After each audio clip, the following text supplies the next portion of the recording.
Welcome to the very first episode of Grace Notes with Roy Z. Today, I'm kicking things off with a special guest, the current Miss Arkansas, Kennedy Holland. We'll talk about her journey from Greenwood Junior High to Miss America Stage and her advice on auditions, confidence, and conquering stage fright. Please welcome Kennedy Holland. Well, good morning, guys. We are here with Miss Arkansas, Kennedy Holland. Kennedy, would you just give us a brief history about yourself? Yeah. So I am from Greenwood. I graduated from Greenwood High School in 2022, so just 3 short years ago. And this place, this community, and this school taught me so much that I apply to my life every single day. I just finished my junior year at the University of Central Arkansas, go Bears. And this year I have the very unique honor and privilege of serving the state as Miss Arkansas 2025. And essentially what that means, for those of you who are completely unfamiliar with anything that I'm doing right now, I competed in what most of you know is a pageant, but what those of us in the pageant world call a scholarship competition. So essentially it looks exactly like a pageant, but it is competing for scholarships. So over my several years of competing, I have earned over $80,000 in scholarships, which is insane. I will graduate with my bachelor's and my master's degree completely debt-free. And so I'm extremely grateful for that. But also, as Miss Arkansas, I have the unique privilege to get to travel the state each and every day and get to talk to different school groups and community groups and serve in different charity galas and fundraisers and all sorts of different things. A couple weeks ago, I was in Clarksville at their Peach Festival, and I was in a contest known as the Greased Pig Chase.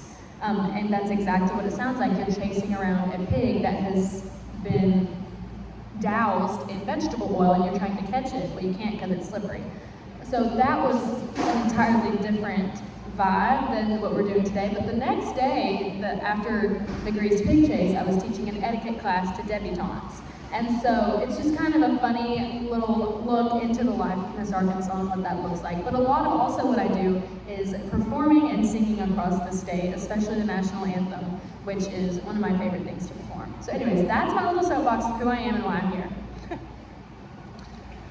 So when did you first fall in love with music, and who or what is it that inspired you to get into music?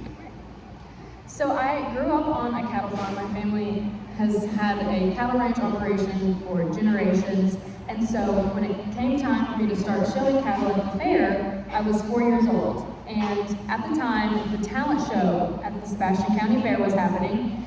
And I really, really wanted to do it. And so I got my dad to play guitar while I sang Miranda Lambert's song. And I completely forgot every single word, stood up there and said nothing, literally just stood on stage like this.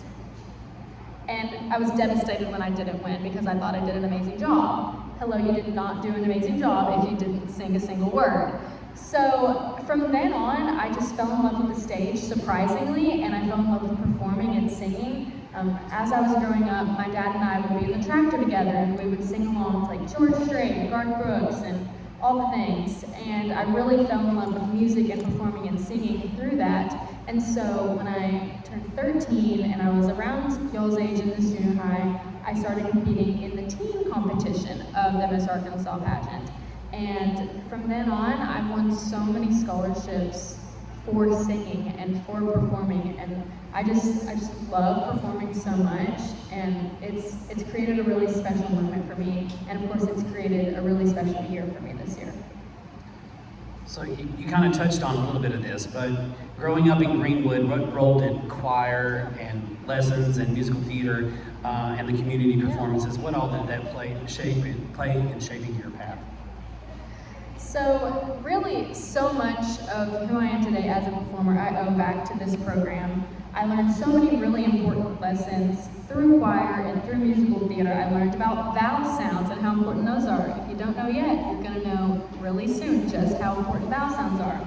I learned how to take care of my voice. So when you play a sport, before you practice, before you play a game, you're going to want to stretch your muscles. Well, for singing, it's the same thing. You're going to want to warm up your voice and make sure that you're taking care of your vocal cords so that you can preserve those for your entire life. But I also learned a lot about stage presence and catering to the audience or catering to the people people that are there to support you and there to be entertained by you. And so much of what I do today, each and every day, whether I'm on stage or in a classroom or in a community group or in the state capitol building, so much of what I do each and every day, I owe back to this program. So when you're preparing for either like a musical audition when you were in high school and you did musicals, or you're choosing a song or you're going to do your talent in a competition, where do you usually start? When I'm preparing for something, especially musical theater, but for me, really this whole year, I'm preparing for the competition of Miss Arkansas. The number one piece of advice that I have, that I give to other people and that I tell to myself, is not to prepare for the audition process or not to prepare for the competition, but to prepare for having the role. So for me, for Miss Arkansas, that looked like preparing each and every day to step into the role of Miss Arkansas, to go into communities and act as though I'm already Miss Arkansas. And so in musical theater, what that looked like for me was I was training my voice. For instance, The Little Mermaid, if I really wanted to be Sebastian, I would really hone in on what I thought the character of Sebastian looked like. If, I would like do my little crab movements or whatever. And so really honing in on what you want the role to look like and what you will do in that role is my biggest advice, not necessarily preparing for the audition. Because if you do that, you'll get through the audition and then you don't have anything left. But when you prepare for the role itself, you get through the audition and you fly through it, and you soar with flying colors. And so that is just something that I've carried with me and that I try to pass on to everyone that needs to hear it. So I know in your repertoire you have lots of songs that you've sung over the years. What is it that makes you choose a song to sing for your talent during a competition? So for Miss America, I will be singing a song called Bridge Over Troubled Water, and a lot of you have probably never heard that song in your entire life. It was released in like the 70s or 80s or something. And it's an old tune, but it means a lot to me. The lyrics are very inspirational and very encouraging, and that is something that I wanted to take with me as Miss Arkansas into the Miss America competition, because I want to leave a legacy of compassion and inspiration and inclusion and empowerment. And it's funny, years and years ago, my grandmother said, "Kenny, I really want you to sing Bridge Over Troubled Water." And I gave it a listen. I said, "I've never seen that. That's the most boring song I've ever heard in my life." And then a couple of years down the road, I heard it again when it was revamped in this big, beautiful piece, and I fell in love with it. And so yes, the lyrics and the meaning behind a song are very important to me, but also I love to choose a song that pulls you in at the beginning, and then it has a very big finish, and it leaves you wanting more, but you also feel satisfied with the fact that you just made an incredible performance and you moved people emotionally. And so that's something that's really important to me when I'm going into these competitions. But for different auditions over the years, I've picked songs and pieces that relate to the role that I'm wanting. So inspiration, inclusion, empowerment, that related to the role that I wanted as Miss Arkansas and as Miss America. For an audition piece, it may be something entirely different. What are some go-to tips that you have for memorizing music or lines? So I'm the world's worst person to ask this question, because I would literally just bully myself into memorizing them.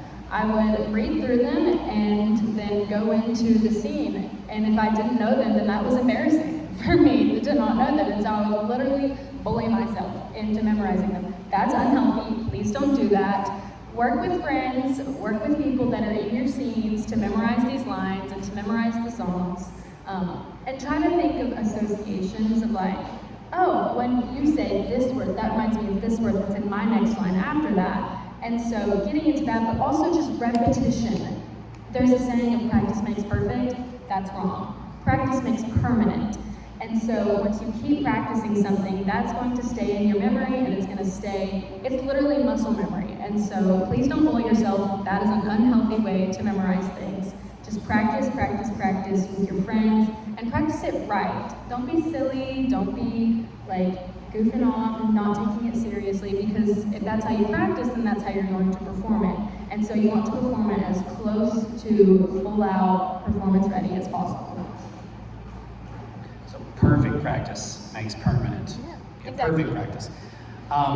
You have a warm-up routine. You're getting ready to go on stage. It's almost your time to do your talent.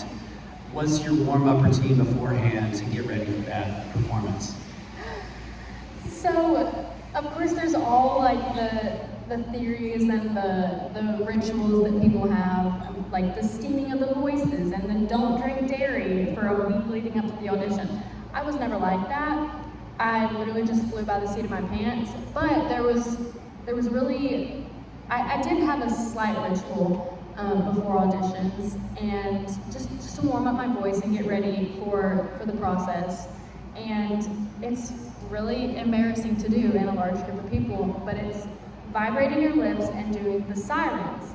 I'm not gonna do it now because I don't wanna like alarm the entire school, but imagine like an ambulance siren, like you just do that, like up and down, and it warms up your voice, it gets you ready for all of your register, and that was really helpful for me going into it, because not only does it take your mind off of the nerves that you're about to walk into, especially with an audition that you may be nervous for, but it distracts you from all the nerves, but it gets you physically ready for the audition.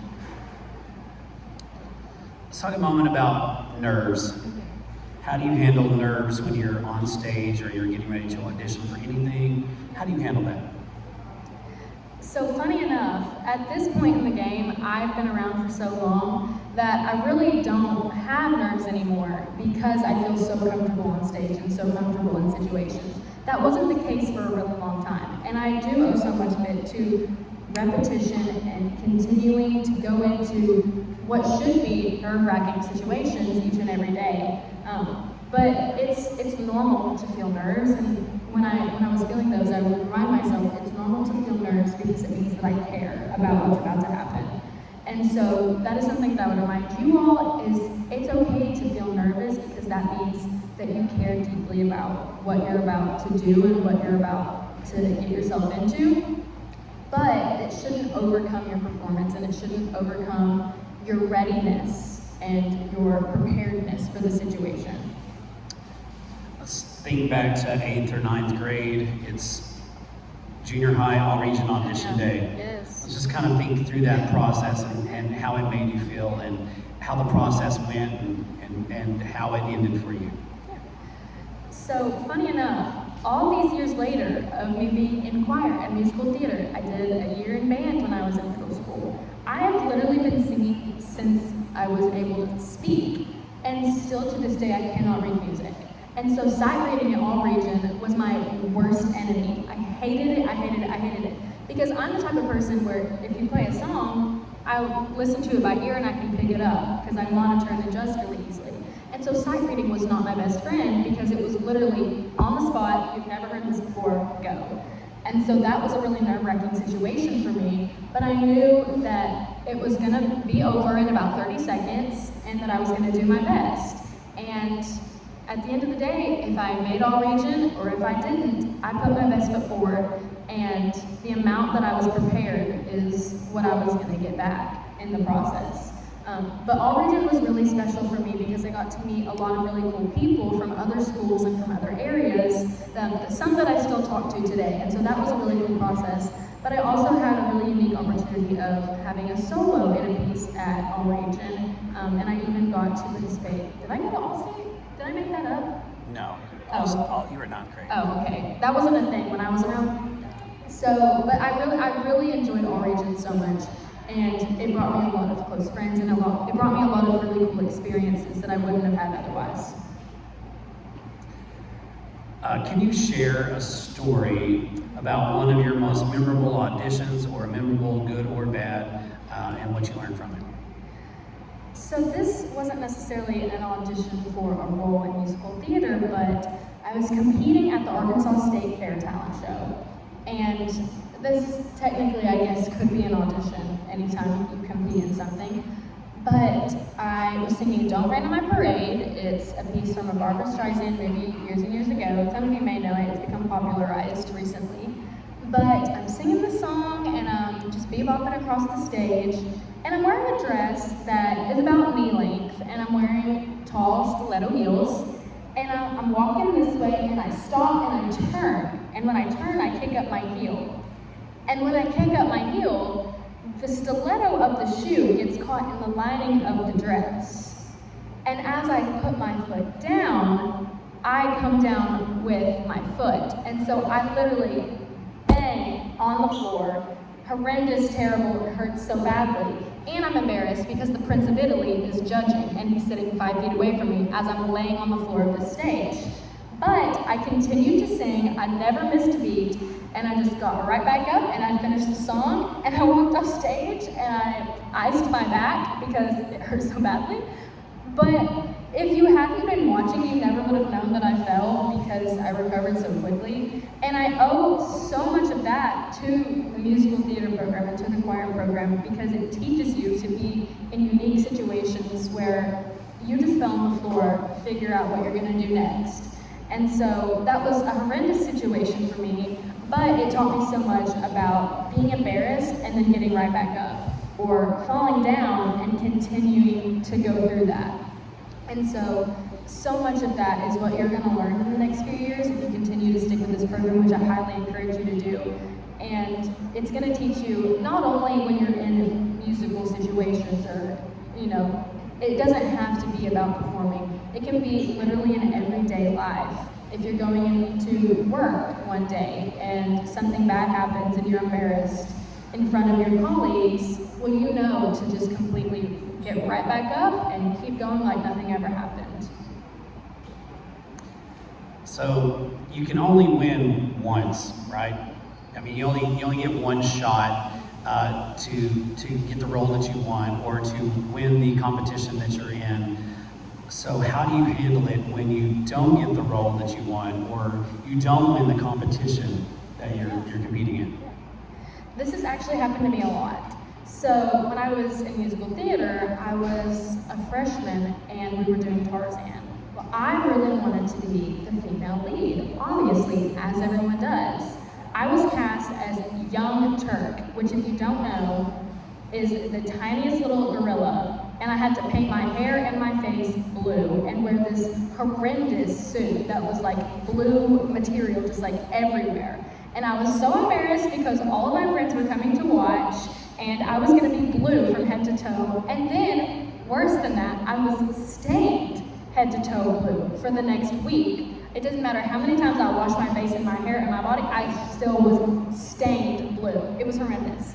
But that taught me so much about accepting what's given to you and working harder the next time. The next year when I auditioned, we were doing Matilda, and I was cast as Matilda. And it just taught me so much about hard work and putting in the work, truly. And accepting the fact that you're not always going to get what you want. You're not always going to get the role that you think that you should get. And that's okay. When I was a senior in high school, we had Beta Club, which I'm sure a lot of you are familiar with. And I competed in the state competition in performance. And so I sang my song and I won. It was great. So then we went to nationals. And there were probably about 20 people competing. And so I sang my song. I felt really great about it. It was one of the best I had ever performed. And they send out the finalist list, and there's a top 10. And I didn't make the top 10. And I was devastated. And I was like, I should have made the top 10. I was better than this person. I was better than this person. And earlier in the summer, I had lost another competition. And so much of that summer, I believe, was teaching me about humility and learning to accept defeat, and knowing that you did your best, but someone else did their best. Or you didn't do your best, and someone else did do their best. Or you both did your best, and they just preferred the other one. It's all a matter of, just preference, and when there's judges involved, you never know exactly what's going to happen. I mean, if any of you are in sports, it's the same thing. If I play volleyball, and so if a ball lands on the line, well, that line judge may think it landed out. And so it's just a matter of trusting people's opinion and knowing that at the end of the day, what happened happened, and you have to accept the defeat if that's what happened.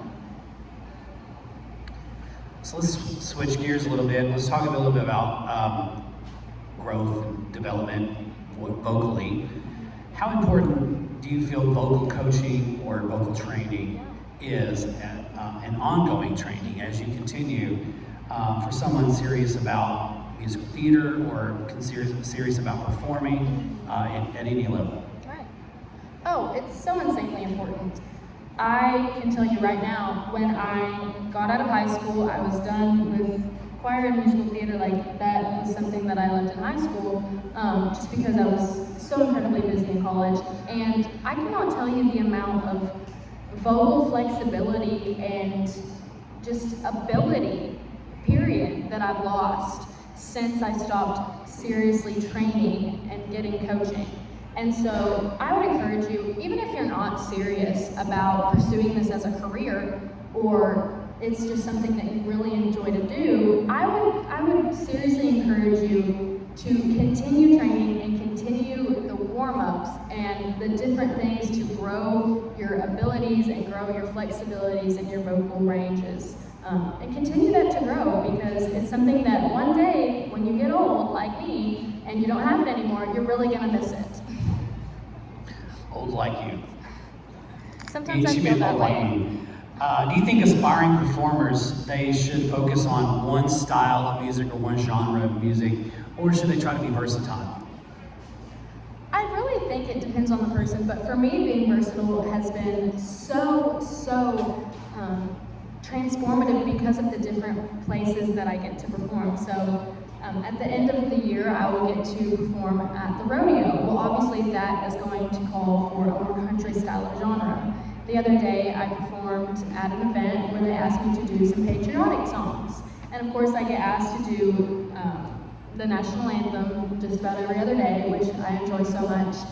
And every now and then, I'll do a musical theater piece. And so for me, it's been really, really encouraging and empowering to be able to do every single genre and just pick something up and be able to learn it.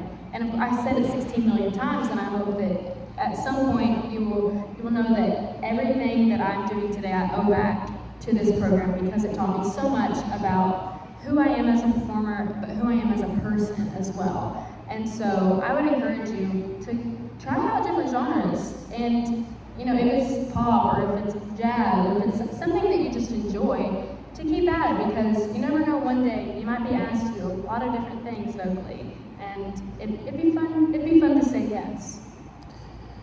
You're not the first Arkansas to be from our program. Miss 2019 Miss Arkansas Darren Dahlem was also in this program as well, offered a lot of the same advice, but I do think there's one correlation that you don't probably realize, and I remember when you're telling your story about Turk and makeup, was how you were stained blue. Yes. There was an opportunity where Darren played the Wicked Witch in our production of The Wizard of Oz, and so she was green, and she was also a cheerleader, and she was one of the head cheerleaders, and so she played the Wicked Witch in a performance that morning on Friday. Then the Bulldogs played on Friday night. She had to go cheer, and that makeup wouldn't come off, so she was a green cheerleader out there on the sidelines, cheering, green arms, a little green tint to her face.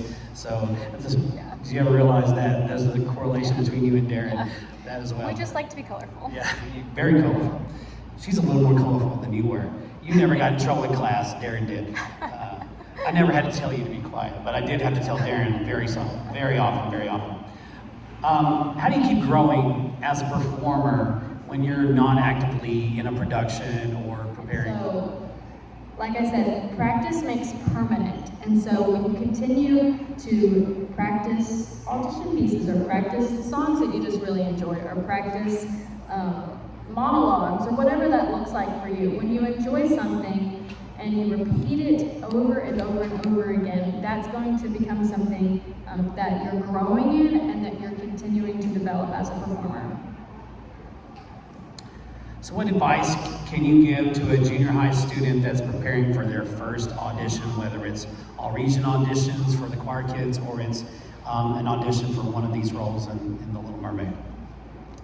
This is something that I learned very early on in my choir musical theater journey, and I carry with me each and every day that I perform as Miss Arkansas, and that is vowel sounds.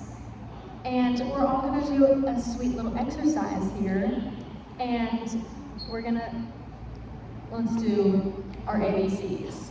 And first we're gonna do our ABCs with wide vowels, so like E. Can we do this all together? Okay, Sure, ready? yes. A, B, C, D, E, F, G, H, I, J, K, L, M, N, O, P, Q, R, S, T, U, V, W, X, Y, and Z. Okay, now we're gonna do the same exact thing with tall vowels. Okay, so like all, okay, ready?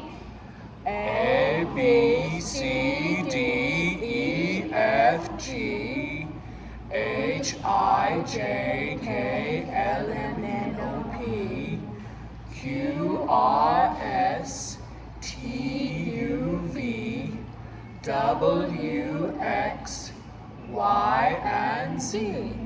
Okay, I know you just felt so silly, and that was probably the weirdest thing you're gonna do all day. But the first version of that, when we had our wide vowels, we all sounded like a bunch of redneck hillbillies, and I couldn't understand a word you said. The second round, it was clear, and I heard every single word that you said, and I was able to hear you collectively as a group. And it sounded so much better, and that is my biggest piece of advice that I would give to anybody who is about to open their mouth and sing a song in front of anybody, is vowel sounds, vowel sounds, vowel sounds. When you have the long, tall sounds, and the long, tall shape, that is going to carry so much better. You're going to be able to be understood so much better. Everything about the tall vowel sounds is 1,000 million gajillion times better than anything else that you do with your mouth shape. And that is my soapbox. And I know you'll hear it 16,000 more times this year. So when you're singing, is there like something that pops into your head while you're getting ready to perform or while you're performing that you just remember something that always pops into your head?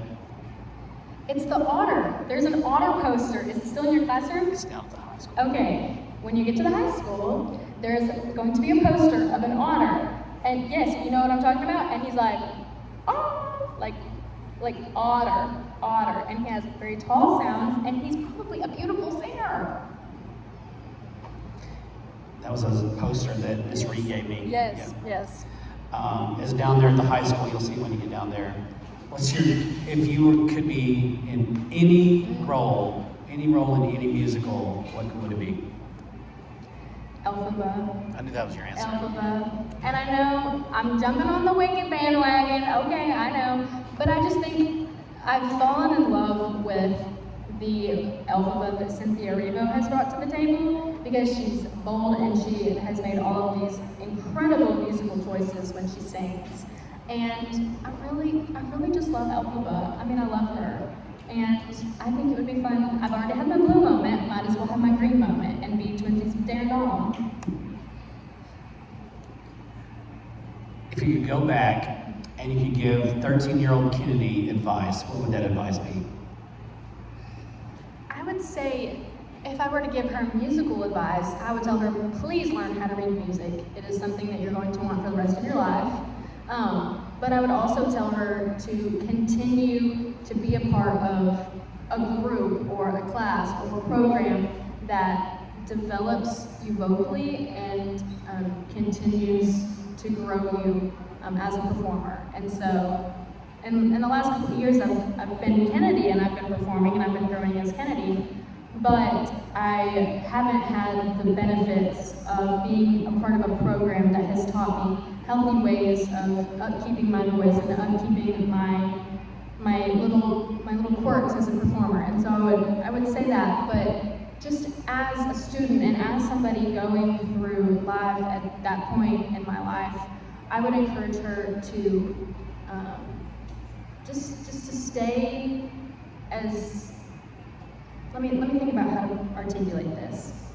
I would encourage her to look on the bright side of things. And so at this point in my life, I was ready to graduate, even though I had so many years left in my career. I was looking forward to getting out of town and going to college and starting a new chapter of my life.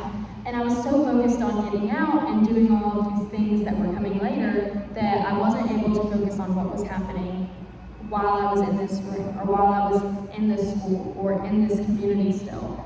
And I'll say it, at this point in my life, I've been in college for 3 years, up until now, and I miss home, and I miss my family, and coming back and seeing my people when I have the opportunity to do so, it brings me so much joy. And I could not say enough good things about this community, but 10 years ago, that wasn't a true statement for me. And so I would encourage you to look for the good in everything and to be where your feet are. Right now, your feet are in this room, and they're pointed towards the stage where we're having this conversation. And the phrase "be where your feet are," that may sound a little silly and might not make sense. But when you think about it, like your feet, like I said, are in this room, they're pointed towards this conversation, and so your mind and your attention should be focused toward that. But when you're in class, your feet are on the ground and they're focused and they're still and they're paying attention to what's happening in class. Or when they're at home with your family, they're in that moment. And so I would just encourage you, it's basically the same thing as saying be in the moment, be present. But it's a more physical representation of being where your feet are and just being in the moment and paying attention to what's happening around you. All right, hold the mic. Okay. All right, quick fire questions, Okay, ready? okay. All right, here we go. Favorite snack? Strawberries. Favorite singer right now? Ooh, Whitney Houston. Favorite song? I Have Nothing. That's the song title, right? Yes. Yes, Favorite- the song title, I Have Nothing by Whitney I Houston. have nothing. Favorite color? Blue. Favorite sports team? Arkansas A Razorbacks. good answer. That was the only answer you should have given as Miss Arkansas. Yes.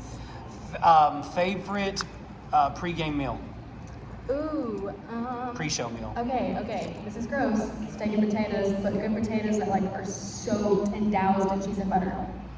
So loaded. Yes. Favorite pump up song that you're going to listen to? Okay, this is cringy, but Woman Up by Meghan Trainor. It's like, Woman Up? Yeah, it's cringy, but I love it. It sounds like your sister. Your sister loves Meghan Trainor, I know that. Favorite teacher you ever had at Greenwood High School or Greenwood Junior High? Mr. Zimmerman, obviously. That was a loaded question. No, favorite high school teacher that you had? Not me, because I was junior high. Right. I had Mr. Skaggs for AP World and AP US History. And my friends and I would literally pester him all the livelong day, but that was so much fun. We really had a great time, and we learned a lot in that class. And so, for right now, I'm going to say Mr. Skaggs. Okay. That was the end of those. If you could leave one message with every young performer listening, the one thing you most want them to believe about themselves, what would it be? You can do whatever you want to. That is the first step in being able to do something, is believing that you can. So being Miss Arkansas, at least in my world, is a really big deal. And going to Miss America and competing there, in my world, is a really big deal. And for a long time, I didn't believe that I could do it. I believed that I could compete and that I could do well and I could earn scholarships, but I never believed that I could actually do it. And here I am talking to you guys as Miss Arkansas, and in less than 2 weeks I'll leave to go compete at Miss America. And over the years, that's something that I've really struggled with, is believing that I could do something.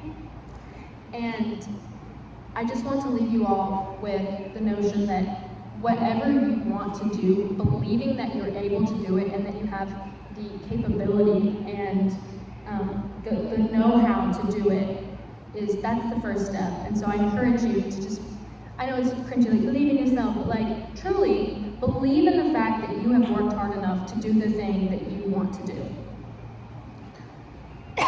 She may not remember this, but one of the first days of choir in the 8th or 9th grade, I don't remember which one, we wrote out goals, not only for the choir, but personal goals. And I noted down there at the high school in a folder somewhere down there in my desk, there's one that Kennedy wrote that says, "I want to be Miss America," on a piece of paper there. And I know it's in there, I've read it before. I can probably go find it and go dig through my desk and find it to prove it, but I know it's there. So and she's well on her way. Tell us a little bit about how we get to see you perform in Miss America. So, like I said, in a little less than 2 weeks, I will leave to go compete at Miss America. And that is just the opportunity of a lifetime, and I'm so incredibly excited. And so, September 7th, it will be aired or streamed, whatever you want to call it, on YouTube. And so, if you want to watch the competition, you can literally just get on YouTube on Sunday, September 7th at 7 p.m. And I don't remember if that's Eastern or Central Time, but there will be more info to come, I'm sure. But you just get on YouTube and search up Miss America, and hopefully you will see my face competing on the Miss America stage, because that's the finals night, and so they call a top 10. And so hopefully myself and my little Miss Arkansas face are in that top 10. So Miss Arkansas, Kennedy Holland.